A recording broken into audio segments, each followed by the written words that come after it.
sahabat warisan budaya, jumpa lagi bersama kami. Kali ini kami berada di KRI Dewa Ruci. KRI Dewa Ruci merupakan salah satu kapal tertua juga yang dimiliki oleh negara kita dan merupakan salah satu kapal untuk melatih para kadet dan taruna TNI Angkatan Laut. Dan hari ini bersama saya sudah ada Bapak Sugeng, siang Bapak, yang akan mungkin bisa bercerita mengenai apa sih KRI Dewa Ruci ini. Pak Sugeng, bisa mungkin sedikit cerita kepada para sahabat warisan budaya sejarah KRI Dewa Ruci seperti apa sih Pak? Ya, terima kasih Pak. Jadi KRI Dewa Ruci ini adalah kapal layar latih TNI Angkatan Laut yang sekarang mungkin sudah menjadi legenda hidup dan bahkan sampai saat ini kita masih berlayar seperti saat ini. Seperti yang kita ketahui bersama, ini ada plakat. Jadi sini ada tertulis tahun 1953. Ya. Itu adalah tahun di mana KRI Dewa Ruci bergabung dengan TNI Angkatan Laut. Namun sebelum itu sejarahnya dari KRI Dewa Ruci itu pernah dibuat di tahun 1932. Namun berhenti prosesnya karena Perang Dunia Kedua pada saat itu di Jerman. Namun untuk KRI Dewa Ruci sendiri ini masih utuh. Sehingga dilanjutkanlah pembangunannya tahun 52. Oke. Dan selesai tahun 1953, KRI Dewa Ruci bergabung dengan TNI Angkatan Laut. Sampai sekarang, tanggal bergabungnya TNI Angkatan Laut dengan TNI Angkatan Laut itu dijadikan sebagai hari ulang tahun KRI Dewa Ruci itu sendiri. Oke, jadi tahun ini udah 69 tahun ya Pak ya? Betul, tahun Cukup tua juga. Sudah 69 tahun. Iya.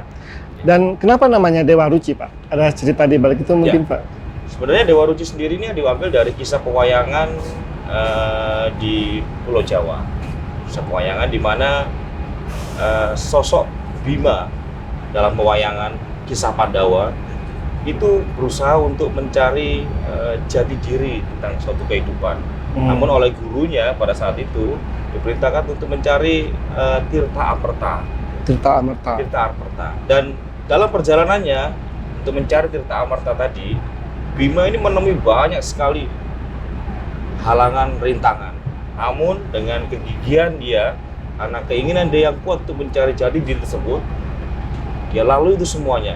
Bahkan sampai dia mengalahkan ular agak besar di Samudra, sampai dia ketemu dengan sosok dewa yang kecil, namanya Dewa Ruci, yang mirip dengan Bima, tapi dia kecil. Dan dia bicara kepada Bima, apa yang kau cari? Ya kan? Dan Bima menjawab, saya mencari Tirta Amerta. Untuk apa kau mencari itu? Saya ingin tahu arti kehidupan. Oke. Kemudian Dewa Ruci memerintahkan si Bima tadi untuk masuk ke dalam tubuhnya dia melalui telinganya dari Dewa Ruci sendiri. Sang Bima yang badannya besar merasa, mana mungkin bisa masuk ke dalam tubuh kamu yang kecil. Yeah. Tapi karena Dewa Ruci meyakinkan kepada Bima bahwa kamu pasti bisa masuk, dan keinginan kuat Bima pada saat itu sehingga Bima masuklah ke dalam Dewa Ruci melalui telinganya dari Dewa Ruci sendiri. Dan ketika berada di dalam Dewa Ruci itu sendiri, ternyata Bima menemukan indahnya dunia. Bima menemukan ketenangan batin, ketenangan jiwa. Sampai-sampai sang Bima tidak mau untuk keluar dari Dewa Ruci itu sendiri. Namun Dewa Ruci merintahkan kepada Bima agar Bima keluar dari Dewa Ruci dan melaksanakan kegiatan atau kembali ke kehidupan semulanya dia. Keluarlah Bima.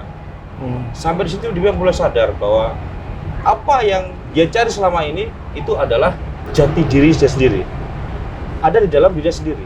Ketika dia sudah mampu melepaskan keduniawian, ketika dia mampu untuk tidak berpikir hal yang terlalu bermacam-macam, maka dia sudah bisa tahu arti akan kehidupan.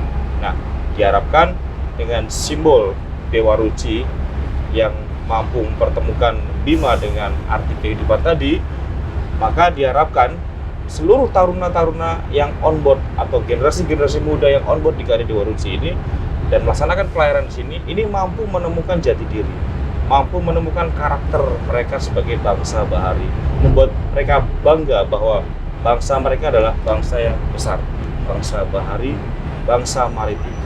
Gitu, Pak. Mungkin itu juga kali ya Pak ya, kenapa tiang-tiang di kapal ini juga dinamakan dengan toko pewayangan ya Pak ya? seperti yang kita tahu juga tiang di depan, Bima. tiang Bima, Ya, Yudhistira, ya, dan Arjuna. Arjuna Ya. ya Pak ya, ada 3 tokoh pewayangan ya Pak ya. Dan menarik sekali sih Pak Sugeng. Terus kemudian bisa diceritakan juga nggak sih Pak spesifikasi kapal ini seperti apa sih, Pak, dimensinya mungkin? Ya.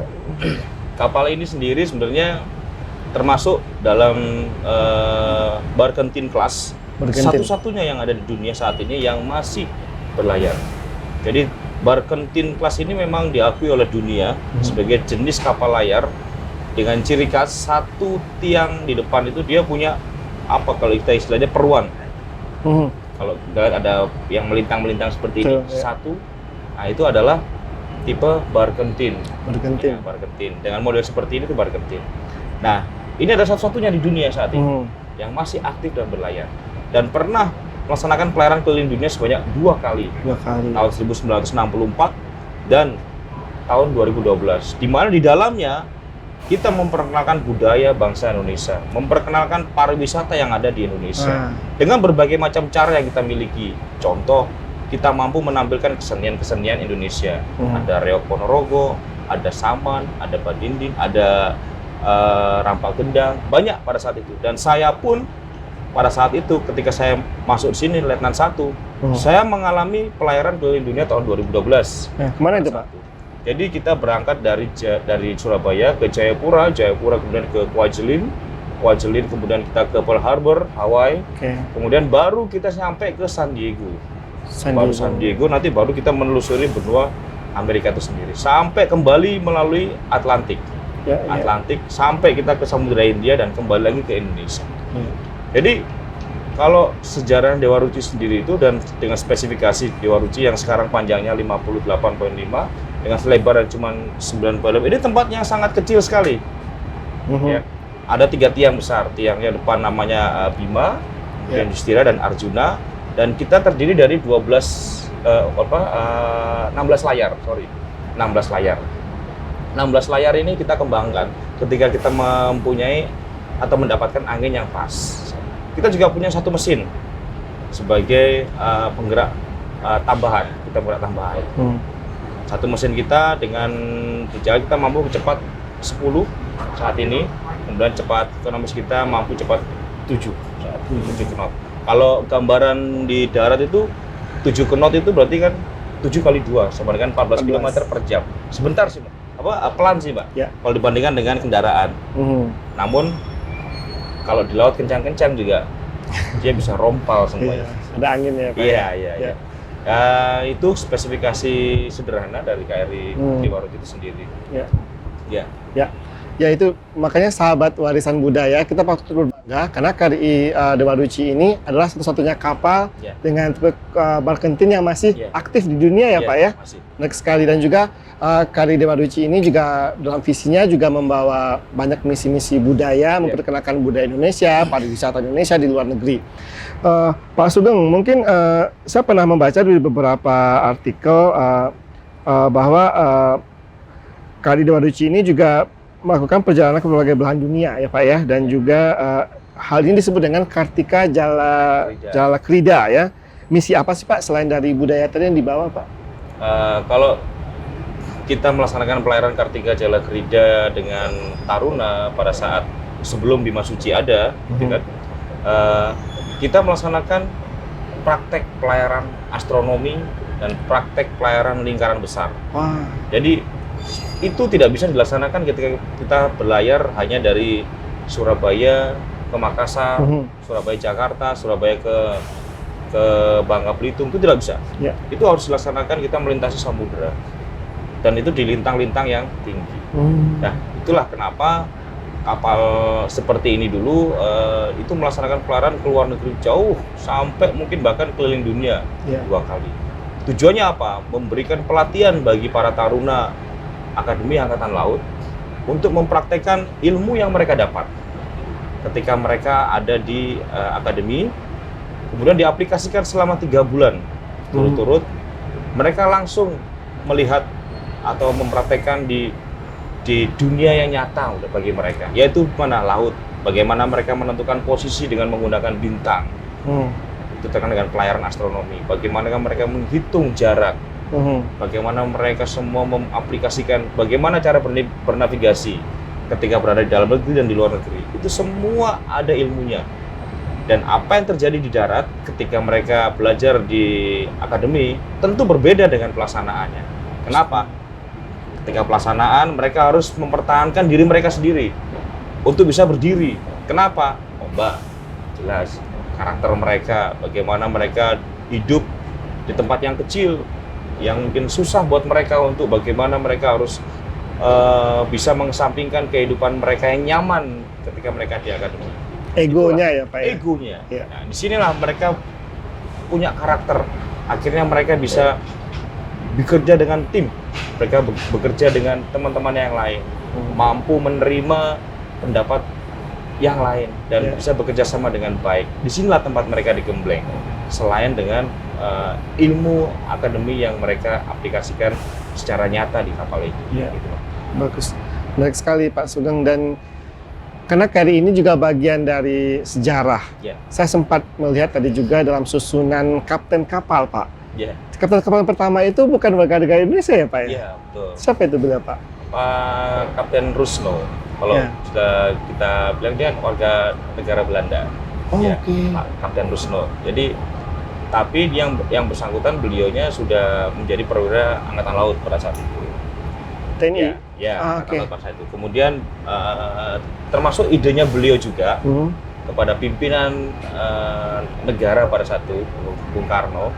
Jadi beliau menyampaikan suatu ide atau saran bahwa kita perlu memiliki kapal layar latih seperti di negara-negara yang lain, bahwa kapal latih yang cocok untuk perwira, calon-calon perwira itu adalah kapal layar. Kapal layar itu semua diaplikasikan di negara-negara yang lain. Dan saat itu saran beliau juga diterima dengan pembuatan kapal tersebut dengan KRI Dewa Ruci ini sekali. Gitu.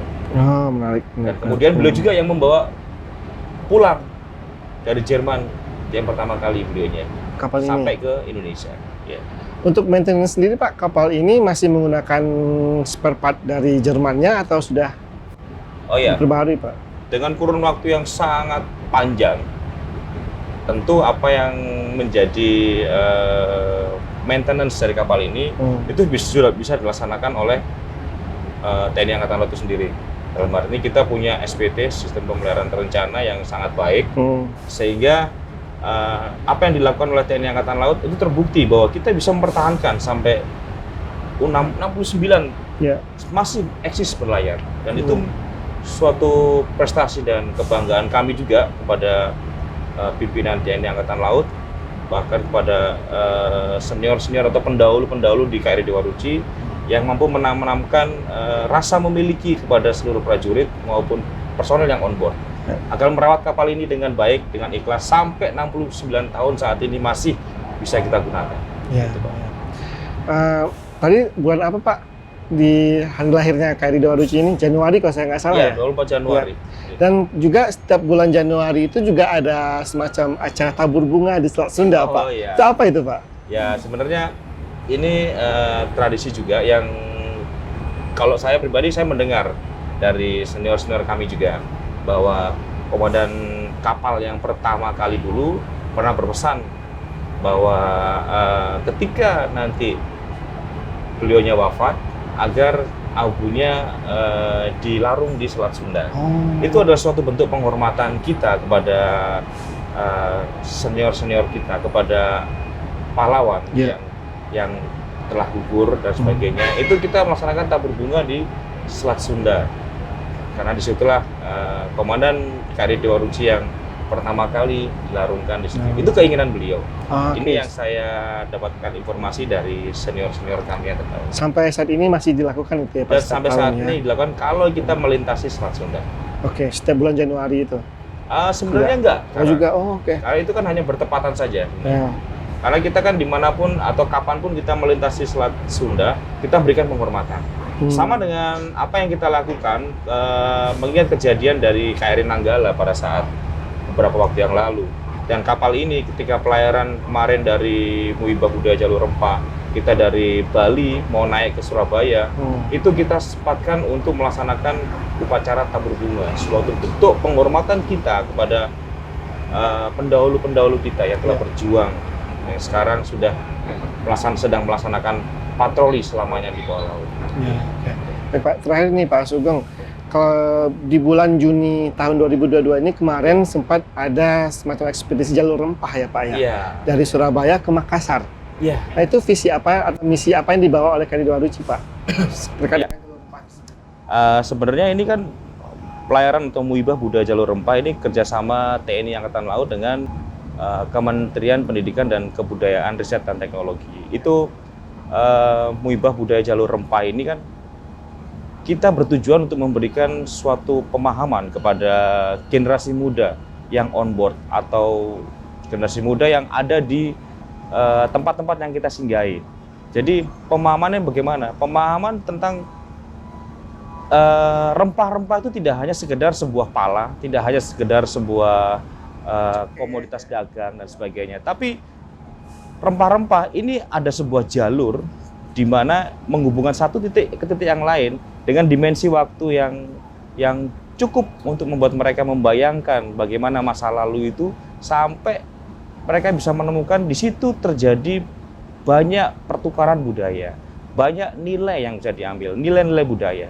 Mereka harus paham bahwa budaya jalur rempah itu tidak hanya sekedar rempah-rempah saja, banyak budaya yang lain yang diangkat. Nah, sehingga harapannya kalau dulu itu generasi muda itu terbang ke Makassar itu cuma berapa jam, ya kan, dari Sumatera, dari Jawa, Surabaya mau ke Makassar cuma berapa jam, dia sudah sampai di Makassar. Dia tidak mengalami, tapi ketika dia berlayar dari Surabaya ke Makassar, dia mengalami, ternyata dulu itu pelaut-pelaut kita itu untuk mencari rempah atau untuk berdagang itu mereka menggunakan alat yang sangat sederhana, belum secanggih ini, belum ada radar dan sebagainya, sampai juga di Makassar.